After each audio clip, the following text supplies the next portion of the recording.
এসো শিখি কল্যাণের কথা, সবাইকে শেখা কল্যাণের কথা।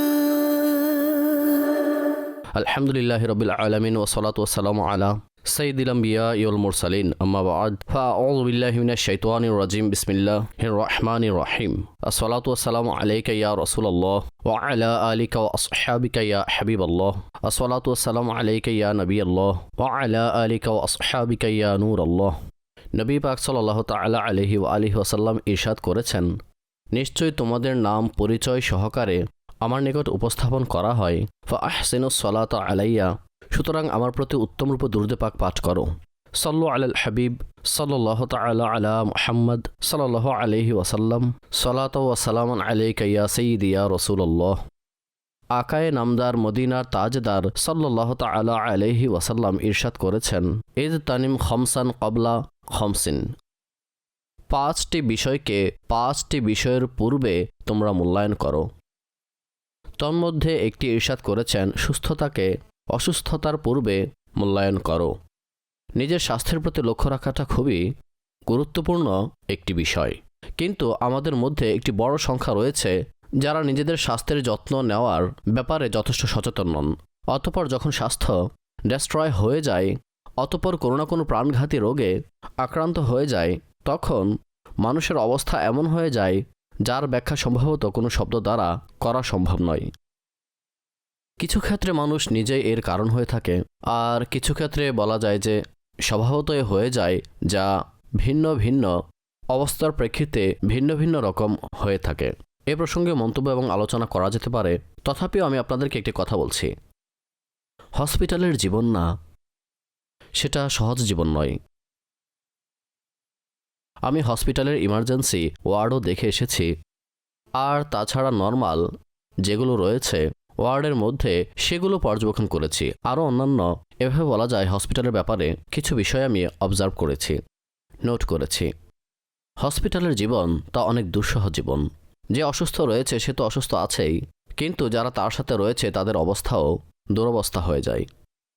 না ঈদ, না শবে বরাত, না মেরাজ শরীফ, না কোনো ইভেন্ট, না কোনো আসা যাওয়া, না কোনো দাওয়াত, অর্থাৎ পরিপূর্ণ টোটাল যে রুটিন রয়েছে তা বিভীষিকাময় হয়ে ওঠে এবং মানুষ সমাজ থেকে বিচ্ছিন্ন হয়ে এক প্রকার পৃথক হয়ে যায়।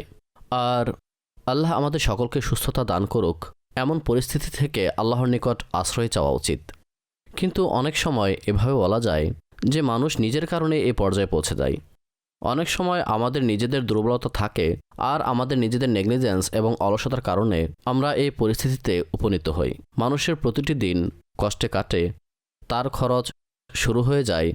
অতঃপর এভাবে বলা যায় যে সে এমন পর্যায়ে উপনীত হয় যখন সে বলে, স্বর্ণ বিক্রি করে লাগিয়ে দিয়েছি, ঘর বিক্রি করে লাগিয়ে দিয়েছি, আর তারপরেও রোগ নিয়ন্ত্রণে আসছে না।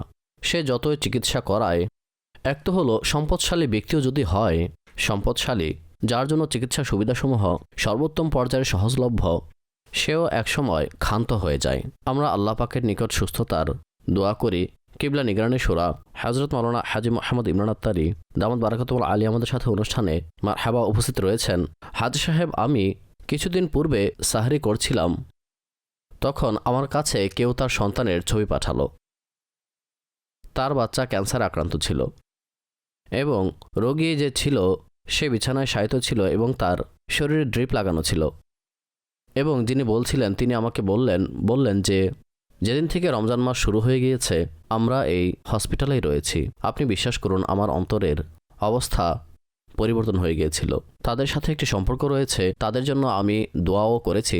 কিন্তু আপনি বলুন যে এই অবস্থায় উপনীত হওয়ার পিছনে একটি স্বাভাবিক রুটিনে কি মানুষের নিজেদের ভূমিকাও থাকতে পারে? যে মানুষ হসপিটালাইজড হয়ে যায়, অনেক বেশি রোগাক্রান্ত হয়ে যায়, মানুষের নিজ রুটিন, নিজ নিজ বিষয়াদিও কি মানুষকে ওই পর্যন্ত নিয়ে যেতে পারে? আলহামদুলিল্লাহ রাব্বিল আলামিন ওয়াস সালাতু ওয়াস সালামু আলা খাতামিন নবিয়্যিন। স্বাস্থ্যের ক্ষেত্রে দুর্ভাগ্য হলো এই যে আমাদের সমাজে, স্পেশালি যদি আমাদের দেশের কথা বলি, তো আমাদের সমাজে জ্ঞানের যে ঘাটতি তা চরম পর্যায়ে পৌঁছে গেছে। সঠিক। হওয়া উচিত ছিল যে আমি চিন্তা করছিলাম আজকের আমাদের অনুষ্ঠানের ব্যাপারে, জি, আমাদের এখানে মেডিকেলের স্টুডেন্ট এর সাথে যতটুকু ডিসকাশন করা হয়, সাধারণভাবে একটি স্কুলেও যেমন ধরুন একটি শিশু 8-10 বছরের 12 বছরে যখন হয়ে যায়, তো এটা হওয়া উচিত যে সেখানেও স্বাস্থ্যের ব্যাপারে এত উৎকৃষ্ট এবং উত্তম এবং তাদের বয়স অনুযায়ী ধারণা দেওয়া উচিত যে শিশু ওই বয়স থেকেই নিজে নিজে হেলথ কনসিয়াস হয়ে যায়। ঘরেও আসলে এই নিয়ম নেই, আমাদের কিচেন ম্যানেজমেন্ট নেই।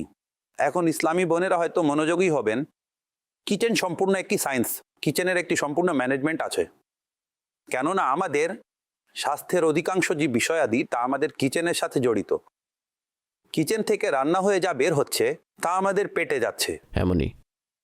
আর কিচেনে কি বানানো উচিত কি বানানো উচিত নয়, কিভাবে বানাতে হবে কিভাবে বানাতে হবে না, এটা সম্পূর্ণ একটি বুঝে নিন যে একটি পুরো সাবজেক্ট। যা কেননা আমাদের এখানে স্বাদকে গুরুত্ব দেয়া হয়, খাবারে স্বাদ থাকতে হবে, হোক সেটা ভিতরে গিয়ে আমাদের জীবনের স্বাদ বিষাদ করে দিক, কিন্তু গলা পর্যন্ত এই স্বাদ হওয়া চাই। পেটে গিয়ে সকল স্বাদ নষ্ট করে দিক, পরেরটা পরে দেখা যাবে।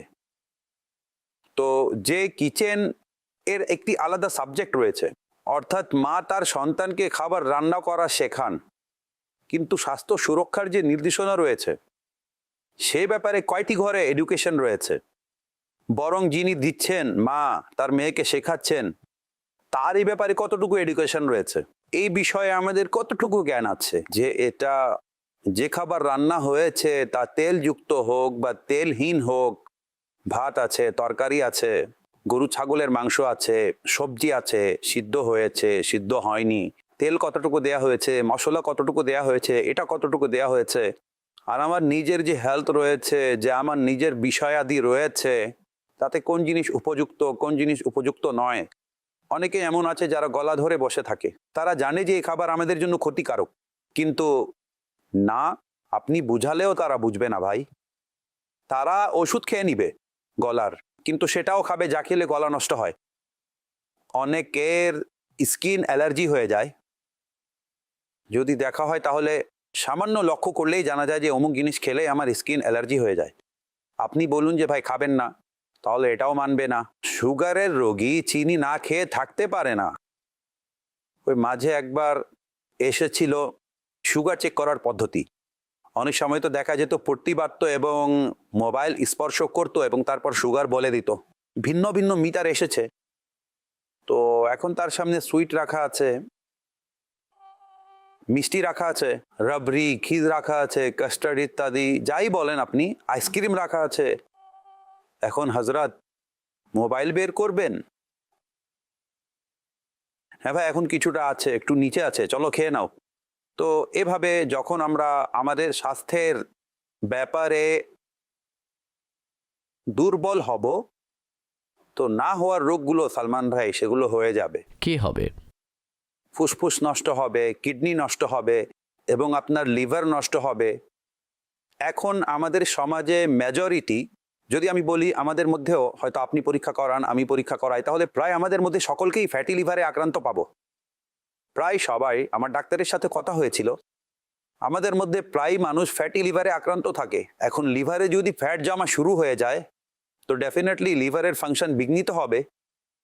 প্রায় মানুষ যারা এখন আমাদেরকে দেখছেন শুনছেন, তারা যদি নিজেদের টেস্ট করান তাহলে হয়তো কারো কোলেস্ট্রল ধরা পড়বে, কারো ট্রাইগ্লিসারাইড ধরা পড়বে, বা কারো ইউরিক অ্যাসিড ধরা পড়বে, বা কারো সুগার ওয়াটার লাইনে চলে আসবে, কারো অর্থাৎ অন্য কিছু, কারো অন্য ইউরিয়া কিছু, ক্রিয়েটিনাইন বৃদ্ধি পাবে, অনেক কিছুই হতে পারে। আচ্ছা কথা হলো এগুলো তো আমরা বলছি, মানুষ বলবে যদি পরীক্ষা করাই তবেই তো জানতে পারবো। এমনই। টেস্টই করাবো না, শুধু শুধু নিজেকে ভয় দেখানো ধমকানো যে ভাই মানবে কি মানবে না। তো আমার পরিচিত একজনের সাথে কথা হয়েছিল, তখন তিনি অনুরূপ কথা বললেন, তখন আমি বললাম যাই হোক এটা আপনার চিন্তা, কিন্তু হসপিটালে যাওয়ার পর আপনি বিছানায় থাকবেন আর টেস্ট চলতেই থাকবে, তখন বাধা দিতে পারবেন না। আল্লাহু আকবার। আপনি যখন হসপিটালের কোনো বেডে শুয়ে থাকবেন তো কিছুক্ষণ পর পর কেউ না কেউ আসবে, ব্লাড বের করবে, আপনিও বলবেন আমার ব্লাড নাকি ডোনেশন, যেই আসছে রক্ত নিয়ে যাচ্ছে, মনে হচ্ছে রক্তের সাবিল লাগানো হয়েছে, যে আসছে নিয়ে যাচ্ছে, যে আসছে নিয়ে যাচ্ছে, যে আসছে নিয়ে যাচ্ছে। এত টেস্ট হবে, তখন আপনি কি করবেন? কাজেই এর পূর্বে যে আপনার রক্ত হসপিটালে আপনাকে বেডে রেখে, আপনার সম্মতি থাক বা না থাক, আপনার থেকে টাকা নিয়ে বের করা হবে এবং টেস্ট করা হবে, বের করা হবে, টেস্ট করা হবে। উত্তম হবে যে 1-1.5 সিরিঞ্জ দিয়ে আপনি সকল টেস্ট করিয়ে নিন। তখন হসপিটালে তো আপনাকে বিরত থাকতে হবে, পরবর্তীতে বিরত থাকতে হবে, বরং লক্ষ টাকা খরচ করার পর বিরত থাকার চেয়ে কি ভালো নয় যে কয়েক হাজার টাকা খরচ করে আপনি নিজেকে সতর্ক করে নিন? তো কথা হলো, আপনার রক্তের মধ্যে, আপনার শরীরের মধ্যে যে শিরা রয়েছে, সেগুলোর মধ্যে যে ব্লাড সার্কুলেট করছে, ব্লাড ঘুরছে, আপনি সেটাকে একটা পাইপলাইন মনে করুন। জি। যদি আপনার পাইপলাইন ব্লক হয়ে যায় তো প্রবলেম।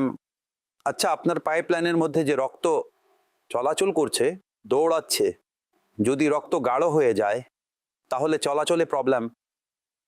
আচ্ছা, তা গাঢ় হয়নি, কিন্তু আপনার যে ভেন, যে শিরা রয়েছে, সেটার গায়ে চর্বি বা কোনো তেল জমে গেল, সেটার রাস্তা ছোট হয়ে গেল, জি। তার বের হতে প্রবলেম। জি। ফলাফল হার্ট অ্যাটাক। কেননা যেটা হার্ট সেটা পাম্প করছে, তাই না? জি। পাম্প করছে এবং আপনার ব্লাড পৌঁছাচ্ছে, জি। আর আপনার ব্লাড তার নিজ স্থানে পৌঁছে যাচ্ছে। এখন সেটাকে যখন ব্লাড পৌঁছাবে না, সেখান থেকে কমান্ড আসবে, ফলে সেটা জোরে পাম্প মারবে। এখন সেটা যত দ্রুত করবে, কি করবে, তখন অবশ্যই সেটা ক্লান্ত হয়ে পড়বে। এমনই। কাজেই অনুরূপ আমাদের শরীরের অর্গান অফ বডি যদি আপনি সেটাকে বলেন, যার মধ্যে কিডনিও আছে, আমাদের ফুসফুসও আছে, হার্ট আছে, লিভার আছে, জি।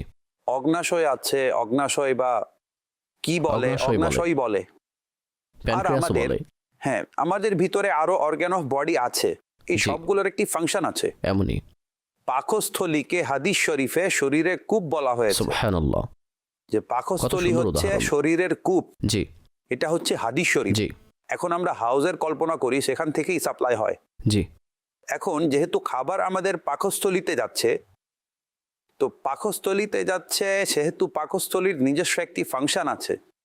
আমাদের খাবার যখন সেটার ফাংশনকে ডিস্টার্ব করে, তখন সেটা ডেফিনেটলি হজমে সমস্যা হবে, সেটার অনেক কিছুতেই সমস্যা দেখা দিবে। তারপর সেখান থেকেই যা কিছু ভালো হবে অথবা খারাপ হবে, উৎকৃষ্ট হবে বা ক্ষতিকারক হবে, সেটাই এখন আপনার রক্তে যাবে। এখন এই সবগুলো বিষয় আছে না, এগুলো একটি প্রসেস।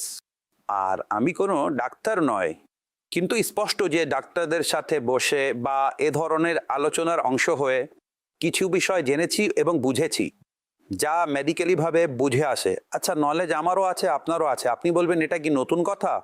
বিষয় নতুন পুরাতনের নয়, আমাদের আমল নেই।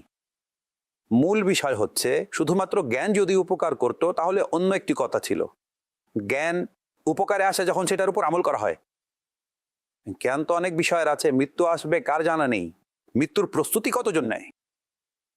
জ্ঞান তো আমাদের অনেক কিছুরই আছে, এটা করলে ক্ষতি হবে, তারপরও আমরা করতেই থাকি। প্র্যাকটিক্যাল হয় না, আমল হয় না। কাজেই যদি আমরা সুস্থ থাকতে চাই, তাহলে আমি খাবারের মাধ্যমেই চিকিৎসাকে প্রিপেয়ার করব ব্যক্তিগতভাবে। অর্থাৎ আমার সামনেও অনেক সময় এমন বিষয় চলে আসে, আমার পরিবার জানে আমার এই প্র্যাকটিস, তো আমি খাবারে মনোযোগ দেই। আমি তাহলে সুন্নাতেরও অভ্যাস, এটা এমন কি খেয়েছিলাম যার কারণে এটা হয়েছে, প্রথমে সেটা ড্রপ করুন, প্রথমে সেটা ইগনোর করুন। সেটা সর্বপ্রথম আপনার তালিকা থেকে বের করুন যে এটা খাওয়া যাবে না। খাবারই তো খাচ্ছি, এটাও তো খাবারই। খাওয়ার পর ওষুধ খেয়ে নিব, তো খাচ্ছে। আমি আপনাকে একটি এই ঘটনা জন্যই বলা বলছি। হয়, আপনি জি। ওষুধের ব্যাপারে বলেছেন, খাবার ওষুধের মতো খাও। খাবারকে খাবার ওষুধের মতো খাও, না হলে ওষুধ খাবারের মতো খেতে হবে। আল্লাহু আকবার। কথা তো সঠিক। আপনি মেনে নিয়েছেন এত দ্রুত?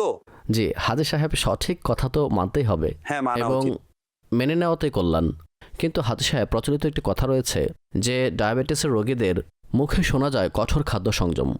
অর্থাৎ যারা, আমিও ডায়াবেটিক, তো বিশেষ করে যারা ইনসুলিন লাগায়, তারা একটা ওষুধ রেখেছে যে এটা আমার কঠোর খাদ্য সংযম। যদি আমি দাওয়াতে মিষ্টি খেয়ে ফেলি এবং লিমিট ক্রস করে ফেলি, তাহলে তখন আমি কি করব, আমি ইউনিট বাড়িয়ে দেব। ডায়াবেটিসের রোগী যে দীর্ঘদিন যাবৎ এই রোগে আক্রান্ত আছে তার কিছুটা ধারণা হয়ে যায় কতটুকু কম এবং বৃদ্ধি করতে হবে। অর্থাৎ অনেক সময় তারা নিজেদের ইনসুলিন নিজেই অ্যাডজাস্টমেন্ট করে ফেলে।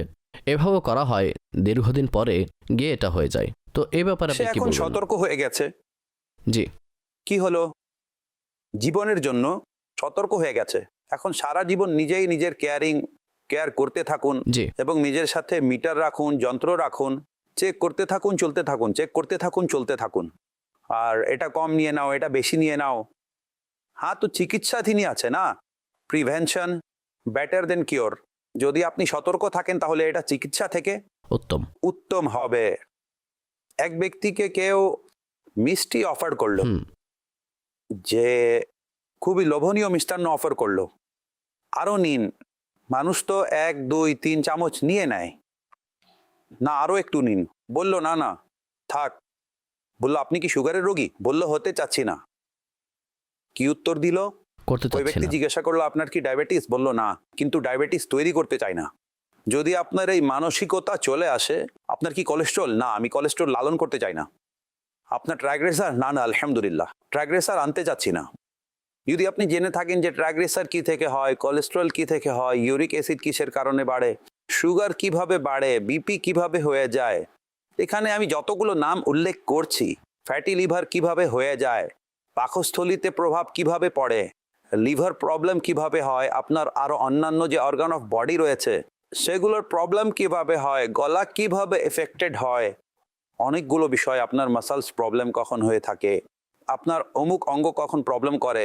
আমার ব্যক্তিগত পরামর্শ আপনাদের সকলের নিকট, স্পেশালি যারা এডুকেশন ফিল্ডের সাথে সম্পৃক্ত, আমি তাদেরকে রিকোয়েস্ট করব, হোক সেটা মাদ্রাসার মধ্যে বা স্কুলিং সিস্টেমের মধ্যে হোক, এই সাবজেক্টটি আমাদের রীতিমতো হওয়া উচিত, যে আমরা আমাদের স্টুডেন্টদেরকে হেলথ কনসিয়াস করি এবং তাদেরকে রীতিমতো চার্টের মাধ্যমে এগুলো শিখাই যে এই বিষয়, এটা গুড ফর হেলথ, এটাকে বলা হয় নট গুড ফর হেলথ, এটা এনার্জেটিক, এটা নন এনার্জেটিক, এটা ক্যালোরিজের পুরো চার্ট তৈরি আছে, এটার মধ্যে এত ক্যালোরি, এটার মধ্যে এত ক্যালোরি, এটা অনেক টেস্টি কিন্তু লো ক্যালোরি, এটাও টেস্টি কিন্তু এটা হাই ক্যালোরি।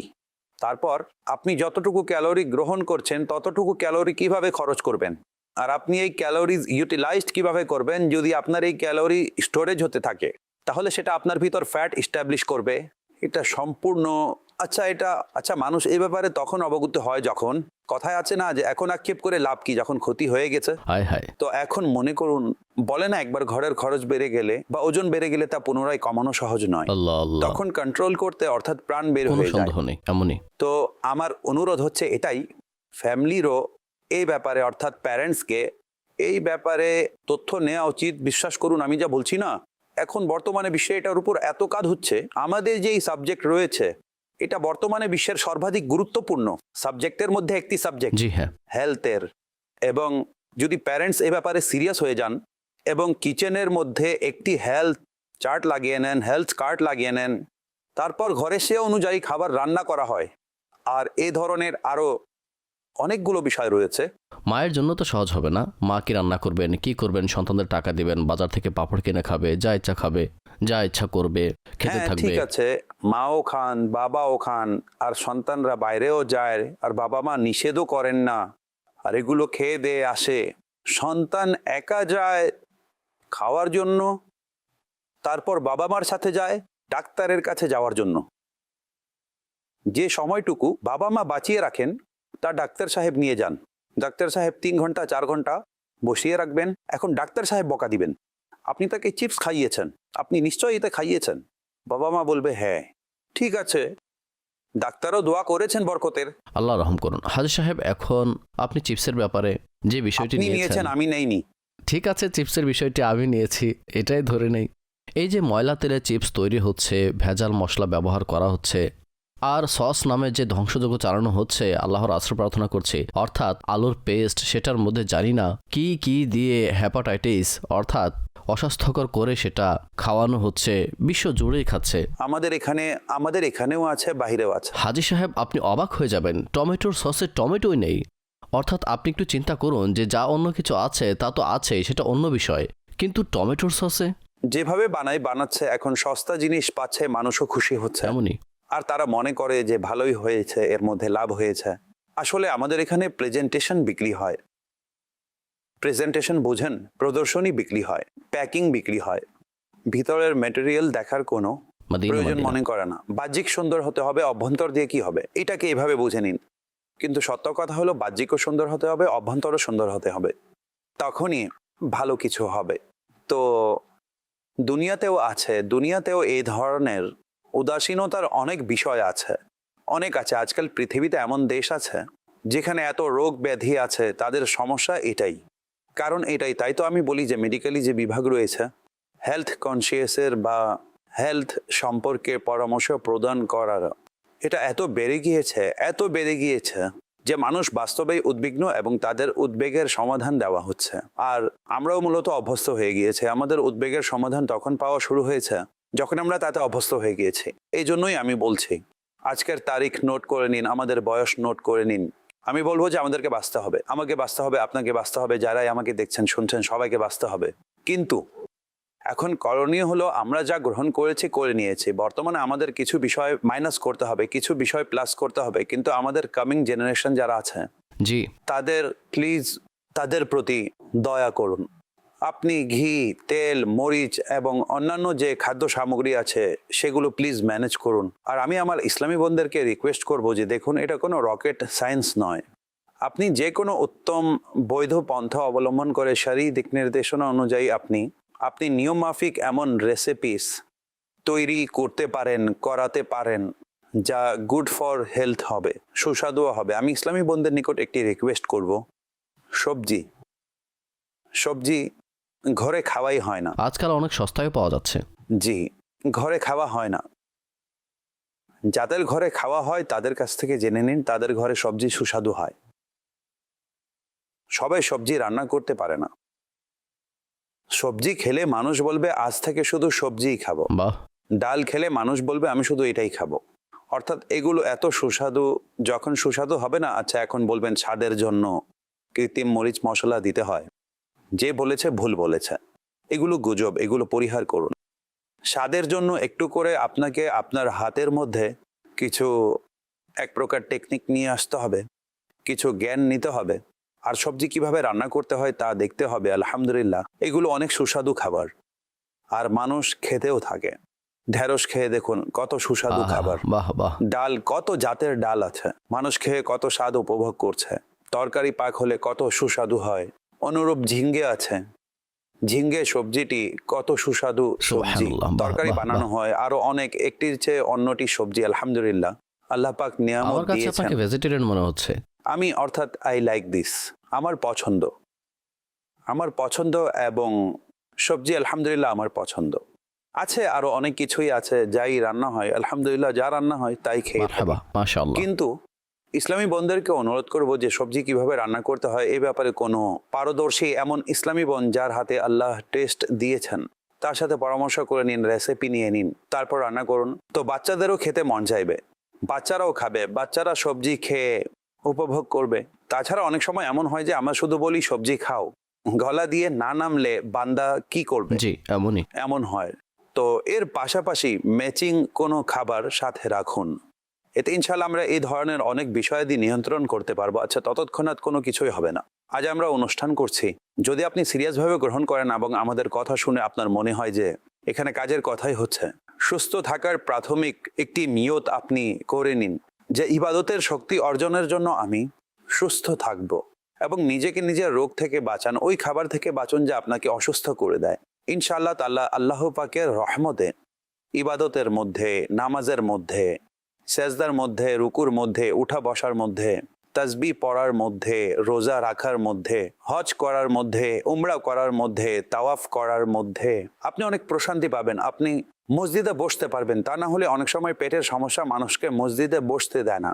তারপর এক সময় অর্থাৎ খারাপ হওয়া শুরু হয়, তারপর টক ঢেকুর আসবে, গলায় সমস্যা, দুর্গন্ধ বের হয়, আল্লাহু আলাম, একদম অদ্ভুত ও আশ্চর্যময় পরিস্থিতি তৈরি হয়। একজন ইবাদতকারীর জন্য অনেক বড় পরীক্ষা শুরু হয়ে যায়। তারপর অনেক সময় খাবারের ধরন এমন থাকে যে 4 জন লোক অর্থাৎ রেসপেক্টেবল ব্যক্তিদের মাঝে সমস্যা হয়ে যায়। আরও একটি কথা, একদম সাধারণ খাবার খাওয়ার অভ্যাস রাখুন, অন্যথায় ট্রাভেলিং করতে পারবেন না। আমি দেখেছি যে অনেক মানুষ ভ্রমণ করতে গিয়ে বিপদে পড়ে যায়, তারা খেতেই পারে না। তো সব ধরনের খাবার হালাল এবং বিশুদ্ধ খাওয়ার অভ্যাস রাখুন। মারহাবা। হালাল এবং পবিত্র আপনি খেয়ে নিন, তা না হলে অর্থাৎ সমস্যা হয়ে যাবে। আমরা তুরস্কের কোনিয়াতে ছিলাম, কোনিয়া যেখানে মাওলানা রুম রহমতুল্লাহি আলাইয়ের মাজার শরীফ। সুবহানাল্লাহ। সেখানে খাবার সমস্যা হলো, ক্ষুধার মাত্রা অনেক বেশি, এমন যে বাস অনেক ক্ষুধা লেগেছে এবং ঘুমও হয়নি। আর তখন শহরটিও নতুন ছিল। পরে আলহামদুলিল্লাহ দাওয়াত ইসলামী সেখানে গিয়েছে, আল্লাহর শুকরিয়া আমাদের কাফলা গিয়েছিল। সুবহানাল্লাহ। তো এখন খাবো কি, সমস্যা ছিল।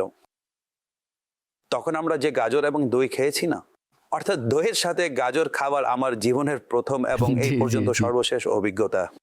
এখন আর কি করার আছে, গাজর এবং দই পেয়েছে, আমি বললাম ভাই এটাই খেতে হবে, অর্থাৎ মুড বানাতে হবে, এই দিয়ে সুবহানাল্লাহ। কাজ চালাতে হবে, কেননা তুমি যা চাচ্ছ তা পাচ্ছ না। তো যা পেয়েছো তা নিয়ে নাও, বাহ বাহ বাহ, জীবন সহজ হয়ে যাবে। অসাধারণ, মাশাআল্লাহ। আমাদের নিকট জেনারেল কনসালট্যান্ট রয়েছেন হাজি সাহেব, তিনি আমাদেরকে বিভিন্ন বিষয় সম্পর্কে অবগত করবেন। অনেক সময় শোনা যায় যে মানুষের প্যারালাইসিস হয়ে যায় এবং এই ধরনের সমস্যা হয়ে যায়। তিনি কি বলছেন, আসুন আপনাদেরকে আমাদের জেনারেল কনসালট্যান্টের সাক্ষাৎকার পরিদর্শন করাই। জি। আমার নাম ডক্টর তাজউদ্দিন। আমি মাদানী হেলথ কেয়ার সেন্টারের একজন সিনিয়র কনসালটেন্ট হিসেবে কর্মরত আছি। আমার কাছে প্রায় বিভিন্ন ধরনের পেশেন্ট আসে, প্যারালাইসিসের রোগীও আসে। আর অধিকাংশ যে ধরনের রোগী আসে তা হলো ডায়াবেটিস এবং ব্লাড প্রেশারের রোগী। এ ব্যাপারে সচেতন থাকে না। পরিশেষে এর ফলাফল এটা বের হয় যে তাদেরকে প্যারালাইসিস অ্যাটাক করে। আমাদের মধ্যে বড় একটি ভুল ধারণা রয়েছে যে মাথা ব্যথা করলে ব্লাড প্রেশারের ওষুধ খেয়ে নাও, মাথা ব্যথা না থাকলে ব্লাড প্রেশারের ওষুধ খেতে হবে না।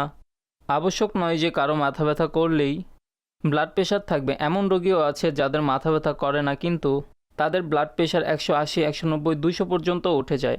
আর এমন রোগীও আছে যাদের যে কোনো সময় হঠাৎ করে ব্লাড প্রেশার শ্যুট করে এবং তাদের ব্রেন অ্যাটাক হওয়ার ভয় থাকে। অনুরূপভাবে যারা ডায়াবেটিসের রোগী আছেন তাদের মধ্যে অনেকের প্রস্রাব বেশি ধরে। এখন প্রস্রাব বেশি ধরে না তার মানে ডায়াবেটিস নিয়ন্ত্রণে চলে এসেছে, তখন ডায়াবেটিসের ওষুধ খাওয়া ছেড়ে দেয়।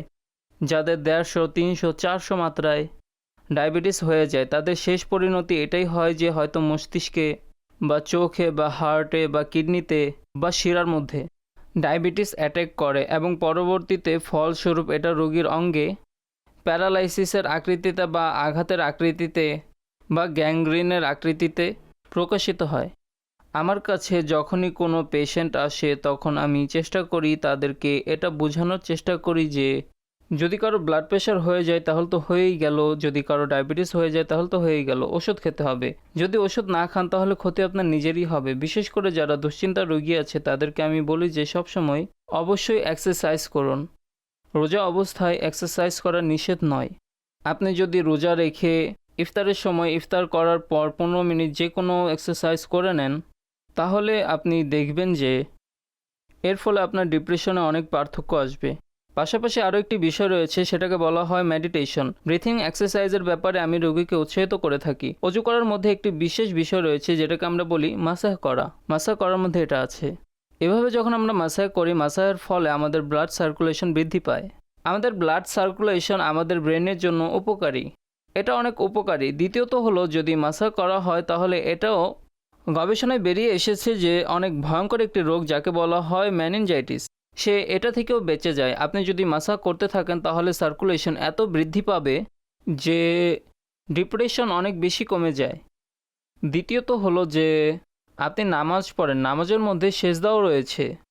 আপনি যখন সিজদাটা করেন তখন যদি সিজদাটাকে সামান্য লম্বা করে নেন তাহলে এর মাধ্যমেও ব্রেনে ব্লাড সার্কুলেশন বৃদ্ধি পায়।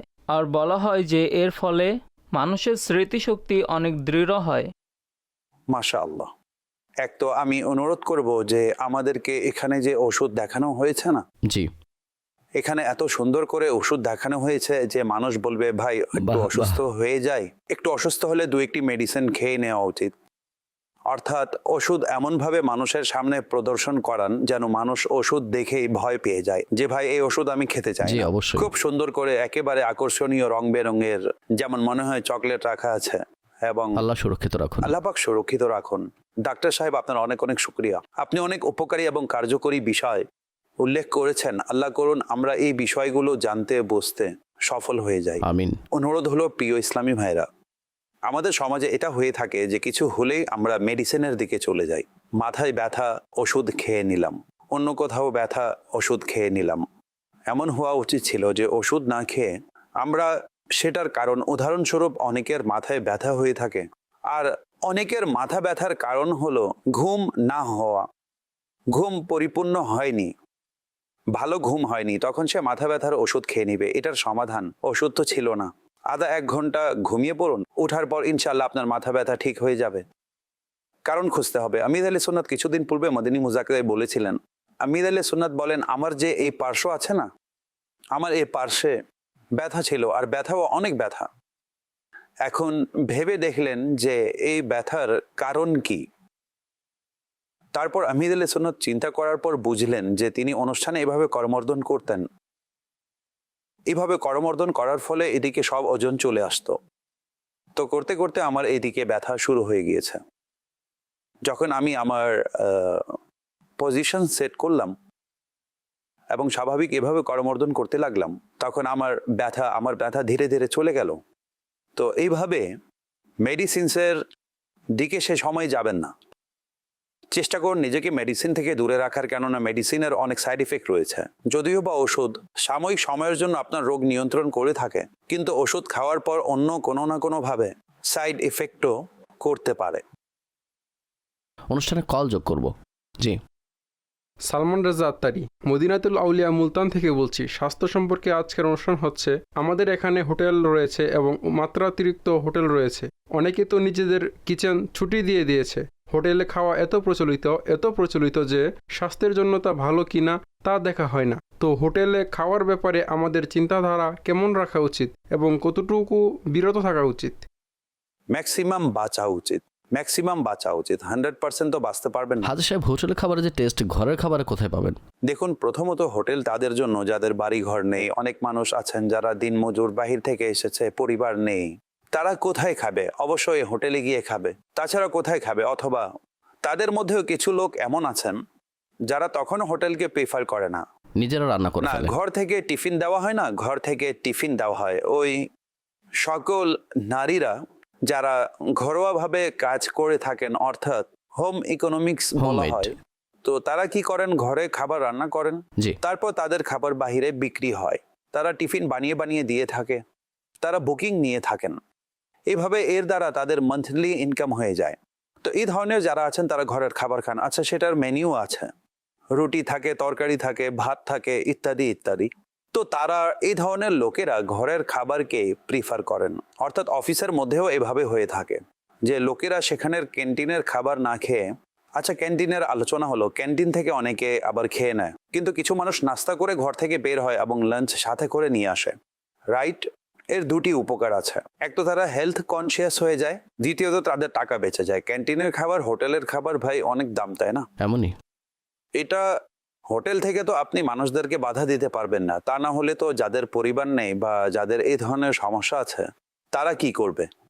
এখানে তারা উদ্দেশ্য, যারা, তিনি সঠিক বলেছেন, যারা কিচেনে এক প্রকার তালা লাগিয়ে দিয়েছে, নাস্তাও বাহিরে করবে, ব্রেকফাস্ট, লাঞ্চ, ডিনার বাহিরে করবে বা বাহিরে থেকে চলে আসবে, বা এখন তো হোম ডেলিভারিও দেওয়া হয়। দেখুন, মাঝে মধ্যে হোটেল থেকে খাওয়া ঠিক আছে, এটা থেকে কিভাবে বারণ করা সম্ভব, কিন্তু এটাকে প্রতিনিয়ত অভ্যাসে পরিণত করে নেওয়াটা শুধু হোটেলের বিষয় নয়। যারা প্রতিনিয়ত দাওয়াত খায় না, তাদের অবস্থা আপনি জিজ্ঞাসা করুন। দাওয়াতে যে খাবার খাওয়ানো হয় তাও এক প্রকার আউটডোর কিচেনে রান্না করা হয় এবং 6-8 পদের আইটেম খাবারে থাকে। ভাজা রোস্ট খাচ্ছে, নানান পানীয় পান করছে, আচ্ছা তাও আবার ফ্রি। আচ্ছা, ফ্রি না হলে লিফাফা দিয়েছে, তাহলে বেশি উপলব্ধি হবে যে লিফাফা দিয়েছি, তো যতটুকু লিফাফায় টাকা দিয়েছে ততটুকু তো উসুল হবে। তো এইভাবে এক প্রকার মানসিকতা হয়ে যায়। তারপর সম্পূর্ণ বুঝে নিন যে কাজ বন্টন হয়ে যায়, যে তুই সালাদের মধ্যে হাত লাগা, তুই তরকারিতে হাত লাগা, ভাত আমি নিয়ে নিচ্ছি, আর বোতল তুই তোর হাত দিয়ে যতগুলো উঠাতে পারিস ততগুলো নিয়ে আসবি। এবং পুরো একটি টেবিল জুড়ে টিম ওয়ার্কে কাজ দেওয়া হয়। অতঃপর টেবিলের মধ্যে অনেক কিছু পড়ে থাকে। ভাই, একজন লোক কম ছিল, ওই ফ্রাইটা হাতছাড়া হয়ে গিয়েছে। এত উদ্ভ্রান্ত হয়ে পড়ে যে অনেক সময় তো তরকারির চামচ নিয়ে ভাতের মধ্যে ঢুকিয়ে দেয়, কারণ আরেকজন ভাতের চামচ হাতে নিয়েছে আর কোনো চামচ নেই। সে কখন রাখবে যে আমি নিব? তরকারির চামচ ফাঁকা আছে তো বলে তুই কেন ফাঁকা থাকবি, তোকে কাজে লাগানো উচিত। তাই তরকারির চামচ উঠিয়ে সোজা ভাতের মধ্যে ঢুকিয়ে দেয়, ভাতের চামচ উঠিয়ে সোজা পায়েসের মধ্যে ঢুকিয়ে দেয়। এই অবস্থা হয়ে থাকে। কেউ ধৈর্য ধরে না। এরপর যে খাবে না, বিশ্বাস করুন, বাস খাবে না। খাবে কি মনতুষ্ট হয়ে যায় যখন ক্ষুধার্ত অবস্থায় থাকে। তখন খাবার আছে আর আমি আছি। এক তো লেট, তারা লেট কেন করেছে? আমরা কত ক্ষুধার্ত, তাদের কি খেয়াল নেই? লিফাফায় টাকা নিয়ে নিয়েছে কিন্তু খাবার এখনো দেয়নি। তারপর খাবারের উপর যেভাবে হামলা পড়ে দেখার মতো পরিস্থিতি, আল্লাহর পানা। আমি আপনাকে একটি হাস্যকর ঘটনা শোনাবো। এক্ষেত্রে অনেক মানুষ এমন আছে যাদেরকে আমি চিনি। জি। সালমান ভাই, তারা দাওয়াতে যায়, অনেক সময় যেতে হয়, ঘর থেকে খেয়ে যায়। আচ্ছা, আমি যাদেরকে উদ্দেশ্য করে বলছি তারা হয়তো বা শুনছে, বলবে ভাই তিনি সঠিক বলছেন। অনেকে ঘর থেকে খেয়ে যায়, সেখানে শান্তিতে থাকে। সুবহানাল্লাহ। ক্ষুধা তাদের মস্তিষ্ক বিকৃত করেনি। আচ্ছা, খাবার আসুক না আসুক, তাদেরকে অনেক সময় 2-3 জায়গায় যেতে হয়। এক ব্যক্তিকে 2-3 জায়গার দাওয়াতে যেতে হয়। জি। তখন তারা হালকা পাতলা কিছু খেয়ে বা খাইয়ে আসে। আর অনেকে দেখবেন যে গিয়ে সালাদের মধ্যেই হাত রাখবে, সালাদ খাবে, আরো অন্য 2-1টি জিনিস নিবে। খাবার হয়ে গিয়েছে, তারপর সাক্ষাৎ করে তারা চলে যাবে। আপনি এই ধরনের হেলথ কনসিয়াস লোকও দাওয়াতে পাবেন। তো হোটেলে খাওয়া, প্রতিনিয়ত দাওয়াত খাওয়া, বাহিরে খাওয়া এবং বাহিরের কিচেনের যে খাবার ভিতরে যাবে, সেই খাবার গিয়ে তো সবকিছু নষ্টই করবে। আল্লাহ আমাদেরকে সুরক্ষিত রাখুন। হাজি আমিন। সাহেব, আমি একটি বিয়েতে দেখেছিলাম যে এক ব্যক্তি সে নিজের হাতে থাকা চামচ দিয়ে চামচের মধ্যে লেগ পিস উঠালো, আর তখন অন্য এক ব্যক্তি, আপনি অবাক হবেন, তার চামচ থেকে কেড়ে নিয়ে নিল। আল্লাহর পানা, তওবা। আল্লাহ খাবারের লালসা তার থেকে বাঁচান। কিসমতে লেখা ছিল। আল্লাহ আল্লাহ, ভাগ্যে ছিল হাজি সাহেব। তার ভাগ্যে সে তো মুরগির লাথি খাবে। আল্লাহ রহম করুন। আল্লাহ এই খাবারের লালসা থেকে বাঁচান। আল্লাহ আল্লাহ আমাদেরকে আদববান বানান এবং কমন সেন্স দান এমন করুন। ভাবে চলুন যে মানুষ আপনাকে মূল্যায়ন করে। মারহাবা। এমন যেন না হয় যে মানুষ আপনাকে পেটুক বলুক। Medina Medina. জি। জি, কল। আমাদের অসুস্থ হওয়ার পিছনে খাবারের ভূমিকা কতটুকু রয়েছে? অনেক ভূমিকা রয়েছে, অনেক বেশি। যদি আমি বলি যে সম্ভবত অসুস্থতার পিছনে আমাদের খাবারের মধ্যে অনেক বড় একটি অংশ রয়েছে, তাহলে হয়তো ভুল হবে না। মেডিকেলও এই কথা বলবে, মেডিকেলও হয়তো এটাকে ভুল বলবে না। কেননা যারা নিজেদেরকে খাবারের পাশাপাশি হেলথ কনসিয়াস রাখে এবং স্বাস্থ্যসম্মত খাবার খায়, আপনি দেখবেন যে তাদের সুস্থতার সময়কাল বেড়ে যায়। অসুস্থতা সচেতন লোকদের হয় না এমন নয়, তাদেরও আসে। তাদের কাশিও হয়, সর্দিও লেগে যায়, জ্বরও হয়। মানুষের শরীরে কোনো না কোনো রোগ থাকেই। এটা সুস্থতার জাকাত সাদৃশ্য হয়ে থাকে। আমাদের বুজুর্গগণ লিখেছেন, কাজেই মানুষ অসুস্থ হয়েই যায়। এর দ্বারা উদ্দেশ্য এটা নয় যে অসতর্ক ছিল তাই হয়েছে, কিন্তু আমাদের এখানে অসুস্থ ব্যক্তিদের মধ্যে অসতর্ক লোকদের পরিমাণ অধিক। লাইফে রুটিনের ভূমিকা কতটুকু সুস্থ থাকা বা না থাকার ক্ষেত্রে? সময়ে খান, একটি সময় ফিক্স করে নিন খাবারের। সে সময় আপনার ক্ষুধাও লাগবে এবং আপনার একটি রুটিনও তৈরি হয়ে যাবে। আপনি আপনার সময়ে খান। এবং আচ্ছা, অনেক সময় এমন হয় যে আমরা সফররত থাকি। যেমন ধরুন, এখন আমার রুটিন আছে, আরও অনেকেরই এই ধরনের বিভিন্ন রুটিন থাকে। এখন আমি উঠলাম, এখন আমাকে বের হতে হবে, তো আগে লাঞ্চ হয়ে যাবে, ব্রেকফাস্ট হয়ে যাবে, লাঞ্চ হয়ে যাবে। লাঞ্চের পর যেখানে যাব। আচ্ছা, আমার ধারণা হয়ে যায় যে আমাকে প্রায় 12-15 ঘন্টা পর ফিরতে হবে। তো 12-15 ঘন্টা আমাকে বাহিরে, দেশের বাহিরেই অধিকাংশ এমনটা হয়। দেশে থাকা অবস্থায় কম হয়। আমি জানি যে 10-12 ঘন্টায় যাব, এখানে যাব, জানা তো থাকে কোথায় যাব, আর যেখানেই যাব সেখানে কিছু না কিছু হবেই। এখন আপনি জানেন যে উদাহরণস্বরূপ আপনাকে সারাদিনে 1 কেজি খাবার খেতে হবে ওভারঅল। এখন হয়তো এখনই 1 কেজি খেয়ে নাও, তারপর বাকি সব দেখো বা গ্রাস করো। বা আপনার জানা থাকা উচিত যে আমি রাত পর্যন্ত এতটুকু দিয়েই চালিয়ে যাব। এখানে একটু খেলেন, তারপর একটু খেলেন, তারপর একটু খেলেন। কেন না, যেখানে যাবেন কিছু না কিছু খাবার তো হবে। কিছু জায়গায় একটু স্লো করে দিন, না করে দিন। চা বেশি পান করবেন না, এটা করবেন না, ওইটা করবেন না, একটু তো কন্ট্রোল হয়ে যায়। কাজে আপনি যদি নিজেকে এইভাবে ম্যানেজ করে চলেন, ঘরের মধ্যেও আপনার রুটিন বানিয়ে নিন। আপনি আমির আলী সুন্নাতকে দেখুন, তার সাথেও সাধারণত 2 বেলার খাবারই হয়ে থাকে, নাস্তার জন্য এবং সন্ধ্যার জন্য। তিনি প্রায় 99% ধরে নিন রাতে এভাবেই মাগরিব এবং ইশারের সময় যখন হয় না, তখনই খাবার খেয়ে নেন। অতঃপর এমন নয় যে বারবার খেতে থাকেন। আচ্ছা, এখন ডাক্তার সাহেব যেমনটি বললেন, আমি এখানে আরো একটি বিষয় বলে দিচ্ছি। জি। এটা আমি পড়েও ছিলাম, রিসার্চও করেছিলাম, তারপর আমি এটা বর্ণনা করেছিলাম, যারা আমল করেছেন তাদের উপকার হয়েছে। আহমেদ আল্লাহ সুন্নাহ তো এটা বর্ণনা করেছেন। আপনি যখনই খাবার খাবেন 10 মিনিট 15 মিনিট হাঁটাহাঁটি করুন। এই অগ্নাশয় যে আছে না, সেটা হাঁটার কারণে এমন পদার্থ নিঃসরণ করে যার ফলে আপনার সুগার হলে নিয়ন্ত্রণে চলে আসবে, আর যদি না হয় তাহলে আর হবে না, আর ইনসুলিনেরও সমস্যা সমাধান হয়ে যাবে। এটাও যদি সম্ভব হয় তাহলে অভ্যাস করে ফেলুন, প্র্যাকটিস করে ফেলুন। যেমন এখন আমরা খাবার খেলাম, খাবার খেয়ে উঠলামই না, বসে পড়লাম, চা পান করলাম, উঠলামই না, বসে পড়লাম। আচ্ছা, একটু পরিশ্রম করলে মাগরিবের পর অনেক সময় ঘুম চলে আসে, খাবার খেয়ে ঘুমিয়ে পড়ে। এখন ভিতরে সমোচা, সিঙ্গারা এবং সকল ভাজা পোড়া দিয়ে পূর্ণ করা হয়েছে, আর এই জনাব এসে ঘুমিয়ে পড়েছে। তো অনেক সময় এমনও হয়ে থাকে। আচ্ছা, এই বিষয়েও একটু বলে দিচ্ছি। এক একটা বিষয় স্মরণে আসছে। আবশ্যক নয় যে শুধু মোটা মানুষই অসুস্থ হবে। আমি একেবারে চিকন মানুষকেও হার্ট ফেল করতে দেখেছি, তাদের বিভিন্ন রোগ হতেও দেখেছি। অনেক সময় খাবার যে আছে না, আপনার শরীরের ক্ষতি করে না, কিন্তু আপনার রক্তে ইনফেকশন এবং রক্তের মধ্যে সমস্যা তৈরি করে। তো অনেক সময় যেমন কখনো ইউরিনের মধ্যে সুগার চলে আসে, কখনো রক্তের মধ্যে সুগার চলে আসে। তো এটা আবশ্যক নয় যে আপনি চিকন স্বাস্থ্যের হন তাহলে আপনার সম্পূর্ণ স্বাধীনতা আছে। আপনার রক্তে সমস্যা হয়ে যাবে, রক্তে কোলেস্টেরল বেড়ে যাবে, এমনকি রক্তে সুগার চলে আসবে, অতঃপর আল্লাহ না করুন সমস্যা আল্লাহ হয়ে যাবে। সুরক্ষিত রাখুন। তারপর ভিপি হয়ে যায়, blood pressure, low blood pressure, high blood pressure, পরবর্তীতে অনেক সমস্যা হয়ে যায়। তারপর রোগ বাসা বাঁধে, চিকিৎসা করানো হয় না, তখন রোগ জায়গা করে নেয়। তারপর 6, 7, 8 বছর পর্যন্ত চিকিৎসা করাতে হয়। আল্লাহ পাক আমাদের সকলকে সুস্থ জীবন নামক নিয়ামত দান করুক, এবং সেই নিয়ামতের মূল্যায়ন করার আল্লাহ আমাদেরকে তৌফিক দান আমিন, করুক। আমিন। আছে না, হাদিসে আছে 2টি নিয়ামত এমন আছে যেগুলোর ব্যাপারে অধিকাংশ মানুষ ধোঁকায় হয়েছে। নাম্বার 1 সুস্থতা, নাম্বার 2 অবসর। সুস্থ হলে মানুষ সেটাকেও ভুল কাজে ব্যয় করে, অবসর হলেও সেটাকেও ভুল কাজে ব্যয় করে। এই উভয়টিকে আল্লাহ পাকের স্মরণে এবং তার ইবাদতে অতিবাহিত করা উচিত। জি, মারহাবা। আমাদের সাথে একজন ডক্টর রয়েছেন, কিডনি বিষয়ক বিশেষজ্ঞ, তিনি ইউরোলজিস্ট। আমাদের নিকট তার কিছু অভিমত রয়েছে, তার দর্শকদেরকে দেখাবো। আসুন দেখি। আমার নাম ডক্টর সাজিদ আলী। আমি কনসালটেন্ট ইউরোলজিস্ট হিসেবে মাদানী হেলথ কেয়ার সেন্টারে খিদমত করে যাচ্ছি। এখন বরকতময় রমজান মাস চলছে, আর এ মাসে কিডনি সমস্যাজনিত রোগী যারা আছেন তাদের যথেষ্ট গমাগমন থাকে। এ ব্যাপারে আমি সতর্কতা স্বরূপ কিছু করণীয় উপস্থাপন করব। এ মাসে বেশির চেয়ে বেশি পরিমাণে পানি পান করা উচিত, কারণ একজন সাধারণ মানুষের দৈনিক যে রিকোয়ারমেন্ট রয়েছে তা 15 থেকে 20 গ্লাস পানি বা 2.5 থেকে 3 লিটার পানি, আর এই পানির যে পরিমাণ রয়েছে তা সেহরি এবং ইফতারে পূর্ণ করা আবশ্যক।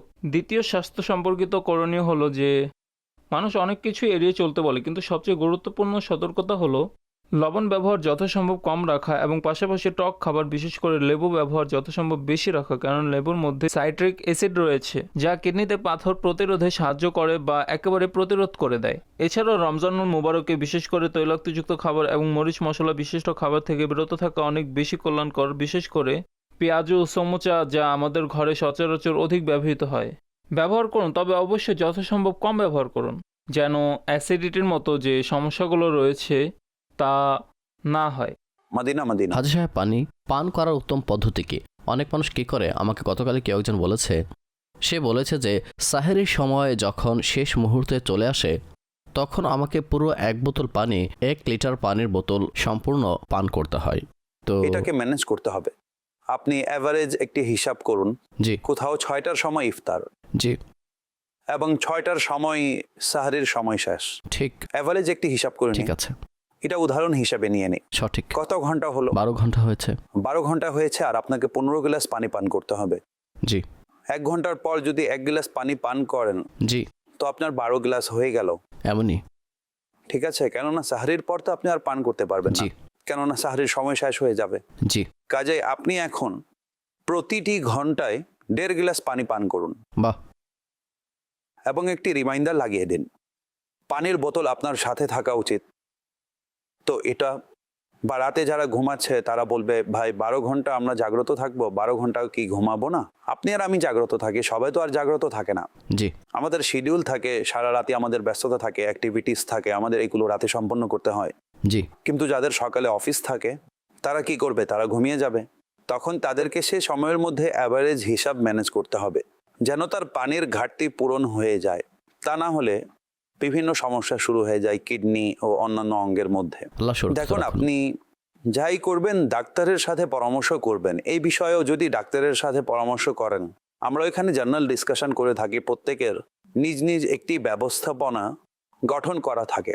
তো যখনই কোনো বিষয় বর্ণনা করা হয় তখন সেটার ইমপ্লিমেন্ট ততক্ষণ করবেন না যতক্ষণ না আপনি আপনার ডাক্তারের সাথে, আপনার ফ্যামিলি ডাক্তারের সাথে পরামর্শ করে না নিবেন। পরামর্শ করে নিন। এমনই হাদি সাহেব, বিশেষ করে ডায়ালাইসিস যাদের হচ্ছে তাদেরকে তো এমনিতেই তরল কতটুকু পরিমাণে গ্রহণ করতে হবে তা তাদেরকে এটা- বলে দেওয়া হয়। এটা স্পষ্ট বিষয় যে আপনার ডাক্তার আপনাকে যা সাজেস্ট করে সেটাকে ফলো করবেন, কিন্তু একটি সাধারণ জেনারেল বিষয়ে কিবলা নিগরান শুরা এবং ডাক্তার সাহেব যা বলেছেন, হাজি সাহেব যে না, জিনিসটি জার্নাল বলেছেন, ডিসকাশন জি হবে। জি একদমই তাই। হাজি সাহেব, একটি বিষয় আমি আপনার আলোচনা থেকে শিখতে পেরেছি, তা হলো যদি আপনি একসাথে অনেক পানি পান করে নেন তাহলে এটা আপনার জন্য হয়তো এতটাও উপকারী হবে না।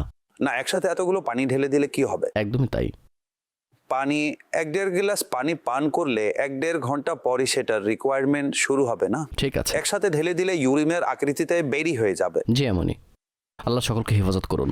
কলস নেব, তারপর সামনে অগ্রসর হব। জি নিগরানের সুরার নিকট প্রশ্ন হলো, ঘরে আমাদের পিতামাতা বা মাতা যারা সচরাচর কিচেনে কাজ করেন তারা তরকারি ইত্যাদি একদিন রান্না করে বলেন আমরা এ তরকারি 3-4 দিন খাবো। ঘরে কোনো বেলার খাবার বেঁচে গেলে তা ফ্রিজে রেখে দেওয়া হয়, তারপর 3-4 দিন বা সপ্তাহ 2 সপ্তাহ পর তা খাওয়া হয়। এই বিষয়গুলো কি স্বাস্থ্যের উপর নেতিবাচক প্রভাব ফেলবে?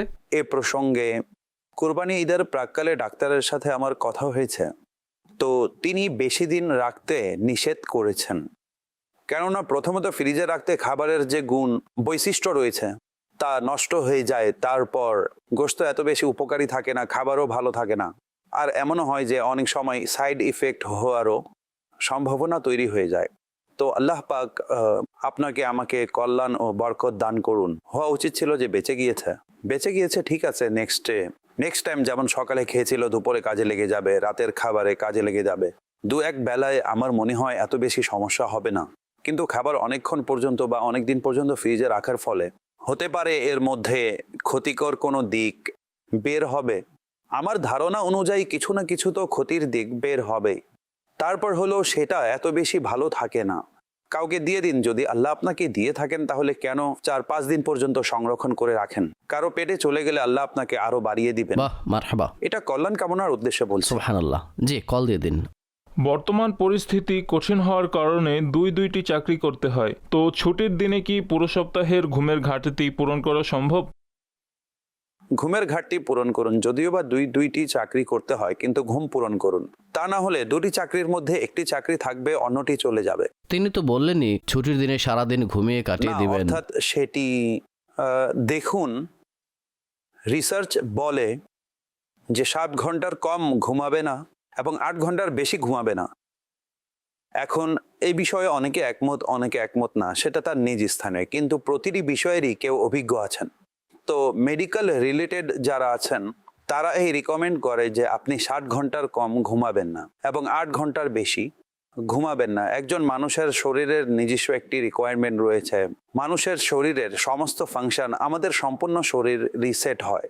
এখন যদি আপনি এত কম ঘুমান তাহলে ফলাফল এটাই বের হবে যে আপনি ধীরে ধীরে দুর্বল, অক্ষম হয়ে পড়বেন।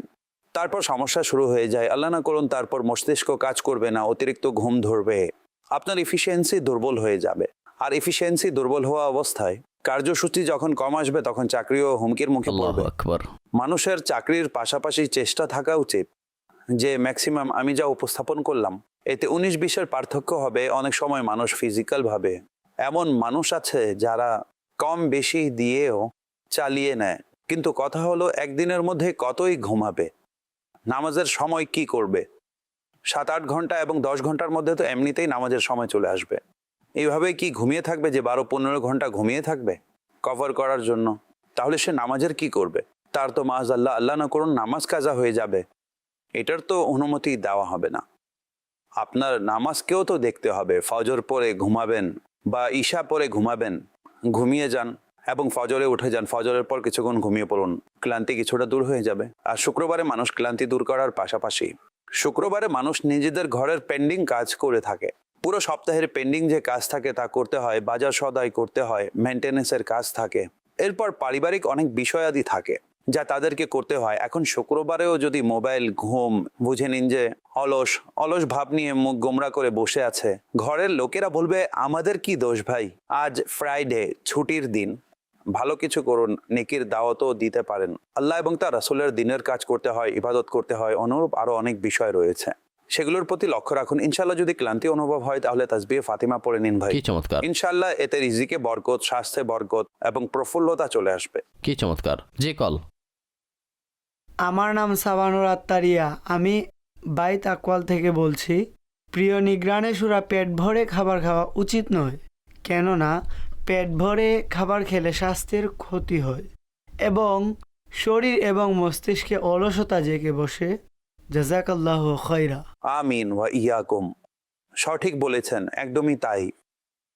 যতক্ষণ ক্ষুধা অবশিষ্ট থাকে হাত সরিয়ে ফেলা উচিত, হাত থামিয়ে নেওয়া উচিত। ইনশাল্লাহ এর ফলে আপনি সুস্থ থাকবেন। জি কল দিয়ে দিন। চিকিৎসা করানো সত্ত্বেও মানুষ অসুস্থ হয়ে পড়ে কেন? চিকিৎসা করানো সত্ত্বেও অসুস্থ হয়। দেখুন, চিকিৎসা করিয়েছেন, চিকিৎসার নাম আরোগ্য নয়। মানুষ চিকিৎসা করায়, কিন্তু আরোগ্য তো আল্লাহ দিবেন না। আপনি চিকিৎসা করিয়েছেন, চিকিৎসা করার জন্য ডাক্তারের কাছে গিয়ে ওষুধ খেয়েছেন, কিন্তু সেই ওষুধে আরোগ্য তো আল্লাহ দিবেন না। সঠিক। এটা ডাক্তার দিতে পারবে না, আরোগ্য আল্লাহ দান করেন। সুবহানাল্লাহ। জি কল। ফ্রি খাবার পেলে যতটুকু খাওয়া হয় ঘরে ততটুকু খাওয়া হয় না। বিয়ে বা ইফতারিতে গেলে অনেকে এত খাবার খায় যে পরবর্তীতে ডাক্তারকে এর চেয়ে বেশি টাকা দিতে হয়। অনেকে রাতে খাওয়ার পরই ঘুমিয়ে যায়। এমন করা কেমন? দিক নির্দেশনা প্রদান করুন। খাবার খাওয়ার পর অভিজ্ঞরা যা বলেন তা হলো ঘুম এবং খাবারের মাঝখানে কমপক্ষে 4 ঘন্টার ব্যবধান থাকা উচিত। তাও আবার পেট ভরে খাবে এটা নয়। যদি আপনি খাবার খান তাহলে খাবার খাওয়ার পর ততক্ষণাৎ ঘুমকে বাছাই করবেন না। মেডিকেলি ভাবেও এটা পছন্দনীয় নয়। আপনি যখনই ঘুমাতে যাবেন তখন এর 4 ঘন্টা পূর্বে আপনি আপনার খাবার খেয়ে নিন, যেন আপনার শরীরের সেই খাবার, কেননা সমস্ত শরীর ঘুমিয়ে থাকে, কিন্তু শরীরের একটি অর্গান যাকে পরিশ্রম করতে হয় তা হলো পাকস্থলী। কেননা আপনি খেয়ে ঘুমিয়ে পড়লে তখন আপনার পুরো শরীর কোনো কাজ করে না, কিন্তু পাকস্থলী কাজ করে। পাকস্থলী যদি কাজ করে তাহলে সেটা আপনার ঘুমে ব্যাঘাত তো ঘটাবেই, কেননা ফাংশন তো চলমান, অপারেটিং তো হচ্ছে, ভিতরে অপারেশন চলমান পাকস্থলীর, আর সে খাবার কোথাও না কোথাও তো ডিসপোজ অফ করবেই, তাই না? তো এই যে সকল বিষয় রয়েছে এগুলো আমাদের বুঝে আসার মতো বিষয়। আর শরীরকে কেন্দ্র করে যেই রিসার্চ হয়ে থাকে এর মধ্যে জি। সবকিছুই আল্লাহ পাকের কুদরত। আপনি দেখবেন আমি যা যা বর্ণনা করেছি, কিডনি এটা করে, ফুসফুস এটা করে, পাকস্থলী এটা করে, হৃৎপিণ্ড এটা করে, ব্লাডে এটা, স্নায়ুতে এটা, রক্ত এইভাবে চলাচল করে। মানুষ শুধুমাত্র আল্লাহ পাকের সৃষ্টি, মানুষের যে শরীর রয়েছে আহা, শুধুমাত্র এটা নিয়ে যদি চিন্তা করে তাহলে জীবন পার হয়ে যাবে, কিন্তু পরিপূর্ণভাবে বুঝে উঠতে পারবে না। আল্লাহু আকবার। একটি সৃষ্টি, মানুষ নিজেই এমন একটি সৃষ্টি আল্লাহ রব্বুল ইজ্জাতের, আমি উৎসর্গ। যে আল্লাহ পাক, দেখুন এটা ব্রো, বাহ বাহ বাহ। এটা হলো ব্রো। জি। বাহ্যিকভাবে এটার প্রয়োজন কি? কিছুই নয়, কিন্তু মানুষের সৌন্দর্য বাড়ায়। সুবহানাল্লাহ। এমনই। নাম্বার 1। দ্বিতীয়ত, আপনি যখন ঘেমে যান না তখন দেখবেন ঘাম এখানে থেমে যায়। ব্রু আপনার চোখে ঘাম আসতে দেয় না, বাহ বাহ বাহ। বাধা দেয়। সঠিক। এছাড়াও জানি না আল্লাহ পাক এই ব্রুর মধ্যে কত হিকমত রেখেছেন। সুবহানাল্লাহ। শুধুমাত্র একটি ব্রুর কথা সুবহানাল্লাহ বলছি। সুবহানাল্লাহ। এখন নখের কথা যদি বলি এবং রেখা, আপনি দেখুন রেখা তৈরি করে দেওয়া হয়েছে, জি। ভাগ হয়ে গিয়েছে, আঙ্গুল এইভাবে ভাগ ভাগ করে দেওয়া হয়েছে। বাহ। আল্লাহ পাকের সৃষ্টি, মানুষের যে শরীর আছে না, এই শরীর নিয়ে মানুষ যদি চিন্তা করে না তাহলে বারবার একই বাক্য উচ্চারণ হবে, সুবহানাল্লাহি ওয়া বিহামদিহি সুবহানাল্লাহিল আযীম। সুবহানাল্লাহ সুবহানাল্লাহ। হাজ সাহেব, বিষয়বস্তুর বাহিরে আমার একটি প্রশ্ন ছিল। আপনি কি ইফতারির দাওয়াতে অংশগ্রহণ করেন? আমি পূর্বে সফর করতাম রমজানে, 1 মাসের এতেকাফ হতো না। তো সঠিক মাহে রমজানে পাঞ্জাবের বিভিন্ন শহরে আমার সফর হতো। সঠিক। তো হাজি শাহিদও সাথে থাকতেন। তো অনেক শহরে আমি সফর করেছি। রমজান মাস আমার সফরেই কেটে যেত অনেক সময়। এক শহর থেকে অন্য শহর, অন্য শহর থেকে অন্য শহর যেতাম। তো যেখানে যেতাম সেখানে প্রথমে আসর থেকে মাগরিব পর্যন্ত ইফতার ইজতেমা হতো। ইসলামী ভাই একত্রিত হতেন, সেখানে ইফতার করতাম, সেখানে মাগরিব আদায় করতাম, নামাজ পড়ার পর সেখানে খাবার খেতাম, খাবার খাবার পর সেখান থেকে সামনে চলা শুরু করতাম। তারপর ঈশার নামাজ, তারাবি, তারপর অনেক সময় রাতে ইজতিমা হতো। তারাবির পর তারপর কোথাও সাহরি করতাম। সাহরি সেখানেই করতাম যেখানে বিশ্রামের শিডিউল থাকতো। অতঃপর বিশ্রাম করতাম। বিশ্রাম করার পর সেখান থেকে আমরা বের হয়ে যেতাম। তারপর ওই শহরে যেতাম যেখানে আমাদের ইফতার ইজতেমা হতো। সুবহানাল্লাহ। আপনি কি কখনো লোকদেরকে ইফতার করিয়েছেন? যেভাবে মানুষ পার্টির নাম করে, দাওয়াতের নাম করে লোকজনকে একত্রিত করে। না, আমাদের এখানে এভাবে অনুষ্ঠান হতো না। অনেক সময় ঘরের মধ্যে ফ্যামিলিতে এক প্রকার ফাংশন হয়ে যায়। এখন তো আমি আপনার সাথে এখানে বসে আছি, কিভাবে জি, করব? ঠিক আছে। যদি আমি বাড়িতে কাউকে ইফতারের দাওয়াত দিয়েও দেই তাহলে বলবে ইমরান আমি এসে করব কি? আপনাকে যদি চ্যানেলে দেখতে হয় তাহলে তো ঘরে বসেই দেখে নিব। সুবহানাল্লাহ। তো চলুন। এমনটা হয়ে থাকে। হাজি কিছু সাহেব, আপনার কি কোনো ঘটনা মনে পড়ে? আপনি ইফতারের দাওয়াতে তো অবশ্যই অংশগ্রহণ করেছেন। এমন অনেক কিছুই ঘটে থাকে, মানুষ করে থাকে। স্মরণীয় কোনো ঘটনা বা কোনো আপনি অবস্থা, চান কি বের করাতে চান? অর্থাৎ আপনার ইফতারি দাওয়াতের কোনো ঘটনা, তা আমাদেরকে বলুন, আমাদের সাথে আমি শেয়ার বললাম করুন। না, আমার তো সাংগঠনিক শিডিউল করা থাকে। সঠিক। তারপর যখন থেকে এই 1 মাস, আচ্ছা বছরের পর বছর যাবত আমাকে মদিনী চ্যানেলের দর্শক চ্যানেলে এখানেই জি, দেখছেন এমনই। সঠিক। ঠিক আছে। আপনার সামনেই। এখন আমি আপনার সামনে এমন কোন ঘটনা শেয়ার করব? আপনার জন্য ইফতার থেকে শুরু করে এখন পর্যন্ত আসার সিরিয়াল দর্শকদেরকে দেখানোর নিয়ত আমি করে নিচ্ছি। আল্লাহ অটলতা দান করুন, আর এটা যদি সম্ভব হয় তাহলে ইনশাআল্লাহ হাজী সাহেবের অনুমতিক্রমে করে নিব। আল্লাহ তার রহমতের ছায়া তুলে রাখুন এবং স্বাস্থ্যের প্রতি সচেতন ও সতর্ক থাকে। আপনি ভাবুন যে কত চমৎকার বিষয় বলা হয়েছে এবং এই বিষয়ের প্রতি মনোযোগী হলে আমরা আখিরাতে কতটা লাভবান হব। নিগরানী সূরা যা বলেছেন তা মস্তিষ্কে গেঁথে নিন। আমাদেরকে সুস্থ থাকতে হবে যেন আমরা আল্লাহর ইবাদত করতে পারি। আল্লাহ আমাদেরকে এই তৌফিক দান করুন এবং হক আদায় করার আল্লাহ বিষয়। পাক সৃষ্টি করেছেন তার ইবাদতের জন্য। জি হ্যাঁ, মারহাবা। নিজের উদ্দেশ্যকে তো পাওয়ার জন্যই কাজ করতে হবে। জি, কল দিয়ে দিন। আপনি অসুস্থ হলে সর্বপ্রথম কি করেন? জি হুজুর। কি ছিল? আপনি অসুস্থ হলে সর্বপ্রথম কি করেন? বাহ, দেখুন প্রশ্ন করেই ফেলেছে। মাশাআল্লাহ। রোগ অনুযায়ী দোয়াও করি, অর্থাৎ অনেক সময় অনেক কিছুই করে থাকি। এখন সর্বপ্রথম বা সর্বশেষ এটা নিয়ে পর্যায়ক্রমে তো করা হয় না যে প্রথমে কোনটা শেষে কোনটা। তখন বান্দা চিন্তা করে যে কি কারণে অসুস্থ হয়েছে, তারপর ওষুধের ব্যবস্থা করে, দোয়া করায়, অতঃপর সুযোগ হলে দমও করিয়ে নেয়। বিভিন্ন কিছুই করতে হয়, বিশ্রাম করতে হয়। কেননা অধিকাংশ অসুস্থতায় বিশ্রামের প্রয়োজন পড়ে। কেননা আপনার রোগ প্রতিরোধ ক্ষমতা দুর্বল হয়ে যায়, আপনার সেলস উইক হয়ে যায়, আপনার অনেকগুলো জিনিস দুর্বল হয়ে পড়ে। আর যখন আপনি বিশ্রাম করেন তখন তা ইস্টাবলিশ হওয়া শুরু করে। তাই ডাক্তার সাধারণত আপনাকে বিশ্রামের পরামর্শ দেয়। কাজেই বিশ্রাম করতে হয়। এমনিতেও মানুষ অসুস্থ হলে বিশ্রাম করবে না তো কি করবে? শরীর কাজই করে না এবং অনেক বিষয় আপনাকে অসুস্থ করে ফেলে।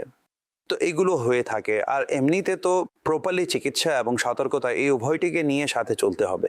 চিকিৎসা করতে হবে, সতর্কও থাকতে হবে। চিকিৎসা করছেন কিন্তু সতর্ক নন, তাহলে সাধারণত ওষুধ কোনো কাজ করে না, বরং সাইড ইফেক্ট হয়ে যায়। আল্লাহ রহমত করুন। আল্লাহ পাক আমাদের সকলকে সুস্থতা দান করুন। আমিন আর আমিন। যখনই কোনো সুস্বাস্থ্যবান এমন কোনো ব্যক্তি দেখবেন তো কমপক্ষে এভাবে বলে দিন মাশাআল্লাহ, বারাকাল্লাহ, যেন তার নজর না লাগে। অনুমতি দিন সল্লু আলাল হাবিব সাল্লাল্লাহু তাআলা আলা মুহাম্মদ। এসো শিখি কল্যাণের কথা, সবাইকে শেখা